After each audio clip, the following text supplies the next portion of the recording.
daawwattootaaf dhaggeeffattoota televiizyinii mo'aa guutummaa addunyaarraa karaa saatalaayitii akkasumas immoo karaa sooshaal miidiyaa kan hordofaa jirtan soomaaf sagada keenya guyyaa 21 fuuldura waaqayyootti kuftanii warri wajjiniin kadhataa jirtan waaqayyo bakka jirtanitti sinaa eebbisu warri kanaan dura wajjiniin hin turres itti dabalamuu dandeessu guyyaan 21 jechuun dirqama miti hamma dandeessan soomtu kanaaf gidduutti kuttanii warri itti deebi'uu barbaadanis hin dandeessu of hin ceephaynaa ayyaanaaf hafuura waaqayyootiin itti fufaa har'a si'a 8ffaadhaaf ergaa gara keessanitti qabadhee kanan dhufu wangeela Maatiyos boqonnaa 8 lakkoofsa 18 hamma 20tti kan jirurraati. Yesuus tuuta sonaan baay'ee naannoo isaatti yemmuu argee gara gamaatti haci'aniif barattoota isaa abboome. Barsiisaan seeraa tokko immoo gara isaatti as ba'ee barsiisaa garumatti dhaqxu si duukaan bu'aa ittiin jedhe. Yesuus immoo wangoonni boolla qabu simbirroonnis man'ee qabu ilmi namaa garuu lafa mataasaa itti hirkifatu iyyuu hin qabu ittiin jedhe. Yesuus Kristos yeroo baay'ee namoonni yeroo isa hordofuu barbaadan isa duukaa bu'uu barbaadan kottaa ittiin jedha. Namicha kanaan garuu atattamumaan kottu ittiin hin jenne. Akka inni isa duukaa hin buune akka inni hin dhamaaneef akka inni hin dadhabne iyyuu waan isa dadhabsiise natti fakkaata sagaleen kun. Silaa Yesuusin kottuu na hordofi kottuu na duukaa bu'i ituuttiin jedhe ta'e salphaa yookiin immoo waanuma yeroo hundumaa macaafa qulqulluu keessatti arginu wajjiniin wal fakkaata. Garuu gooftaan iddoo kanatti yeroo inni kana godhu hin arginu maaliif ilaata? Isa kan akka nuyi ilaalluun barbaada. Gaaffii guddaa tokko kaasuun barbaada har'a. Hawaasa keenya keessatti saba keenya keessatti amantoota keenya keessatti namoonni baay'een Yesuus Kristos duukaa bu'uu barbaadu gaaffii guddaa tokkoof garuu deebii caliila qulqulluu ta'e nu barbaachisa. Maaliifan Yesuus duukaa bu'uu filadhe? Maaliifan Yesuus duukaa bu'uu barbaade? Inni kun gaaffii guddaadha ilmaan namootaatiif. Namichi kun Yesuus Kristos duukaa bu'uu isaatiin dura maal akka ture maaliif akka inni duukaa bu'ee ergaan kun maal akka ta'e ergaa jajjabaa dhugaa gurguddaa sadii lafa nuu kaa'a. Wangeela Maatiyos boqonnaa 8:18 hamma 20tti.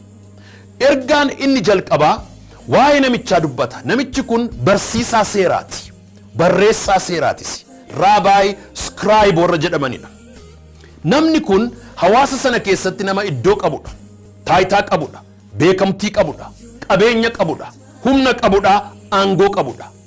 Namoonni akkasii warri aangooniif qabeenyi itti baay'atee waan baay'ee kana keessa beekan Yesuus duukaa bu'uun itti ulfaata. Maaliif Yesuus duukaa bu'uudhaaf gadi jechuu barbaachisa. Yesuus duukaa bu'uudhaaf of kennuu barbaachisa. Yesuus duukaa bu'uudhaaf of xiqqeessuuf qalbii diddiirrachuu barbaachisa. Namichi immoo nama amala kanaaf jireenya kanaa qabu miti. Garuu Yesuusin haala Yesuus ilaaleera. Yeroo Yesuus Kristos lamxii qulleessu, yeroo Yesuus Kristos dhukkubsataa fayyisu, yeroo Yesuus Kristos seexana baasu, bira darbee iyyuu ajajaa dhibbaa warra gabroonfataa ta'an humnootaa fi waraana Roomaa keessaa yeroo inni dhukkubsataa fayyisu argeera. Yesuus beekamtii argachaa dhufeera. Yesuus ulfina argachaa dhufeera. Yesuus barsiisa jaallatamaa dhufeera. Nama beekamaa akkasii duukaa yoon bu'e tarii anis keessan beekama, anis keessan sooroma, anis keessan aangoma, anis keessan ulfina argadha jedhee yaaduunsaa akka inni hin hafneen shakka. Nama bu'aati, nama aangooti, nama barcuma bareedha, nama ulfina bareedha, nama buddeena bareedha, nama gaarummaadhaa fi aangoo bareedha, nama waan akkasii mi'eeffateedha firoo tokko. Dhugaa lammaffaa. Dhugaan inni lammaffaan Yesuus Kristos yeroo namoonni isa duukaa bu'an waayyuu waadaa isaaniif hin galu. Yoo na faana buute hin sooromtattiin hin jedhu. Yoo na faana buute hin fayyitattiin hin jedhu. Yoo na faana buute seexanni sirraa ba'a. Yoo na faana buute kan argatta san argatta bu'aa itti lakkaa'ee Yesuus nama of duukaa buusee hin beeku. Kottuu ana duukaa bu'eedhaan.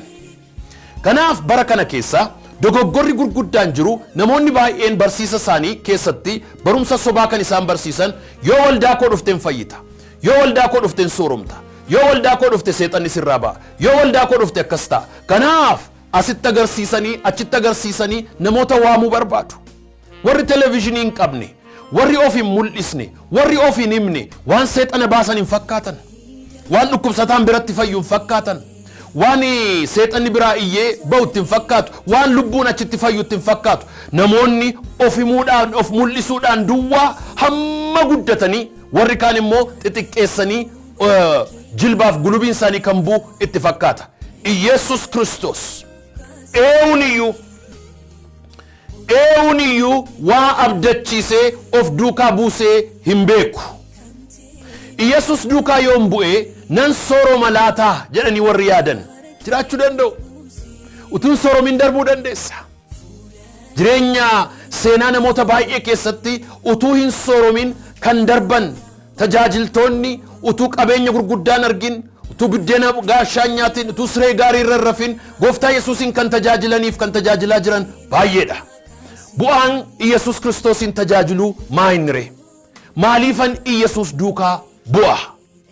Deebinsaa qulqulluudhaaf caliila.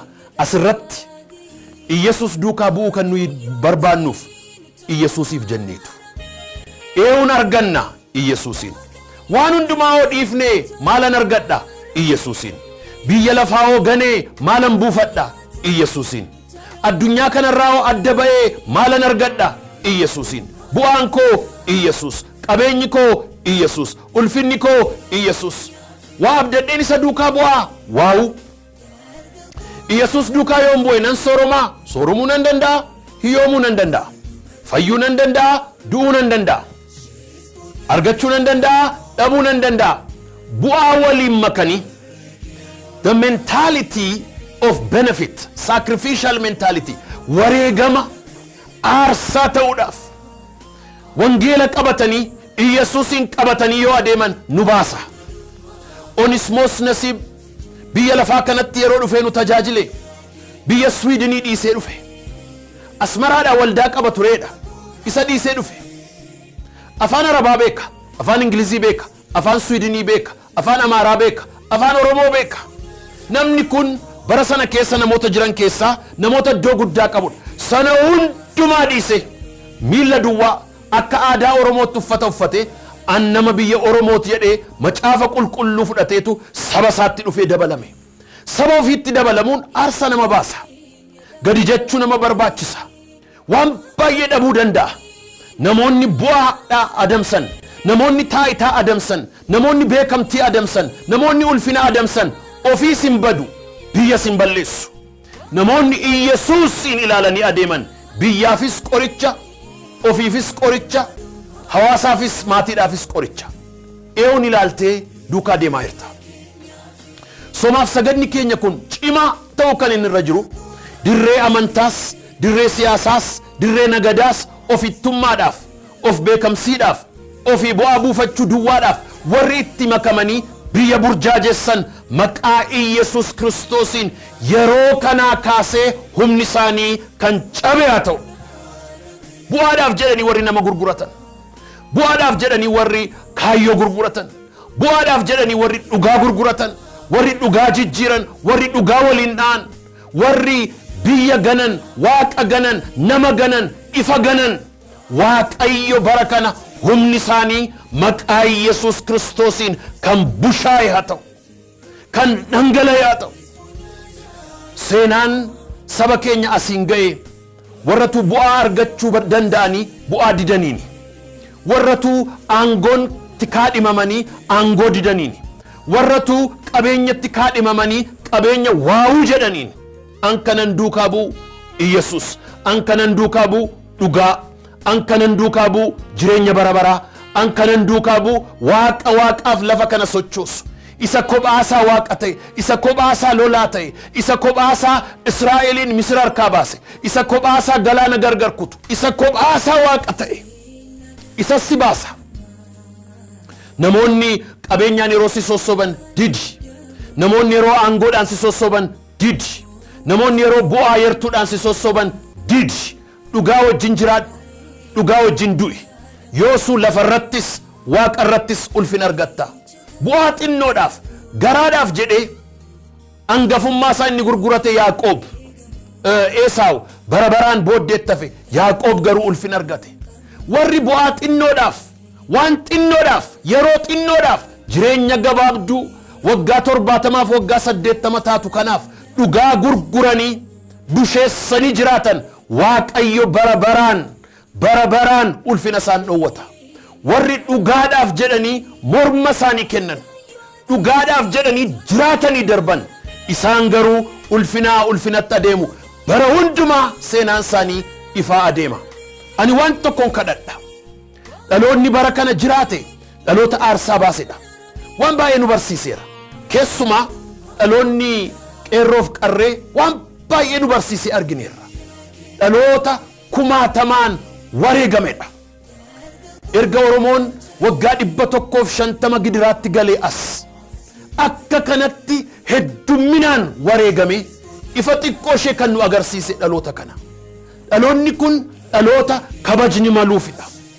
Dhaloonni kun dhaloonni eebbi maluufidha. Waan tokkoon Waaqayyoon kadhadha.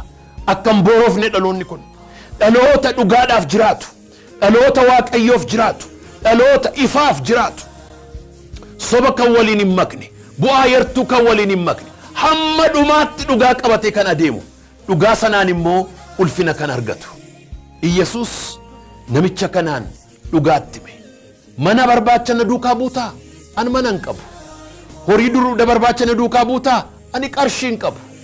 Aangoo barbaachana duukaa buutaa? Ani aangoo hin qabu. Ulfina barbaachana duukaa buutaa? Ani wareegamuudhaaf, fannifamuudhaaf ana deemaa jira.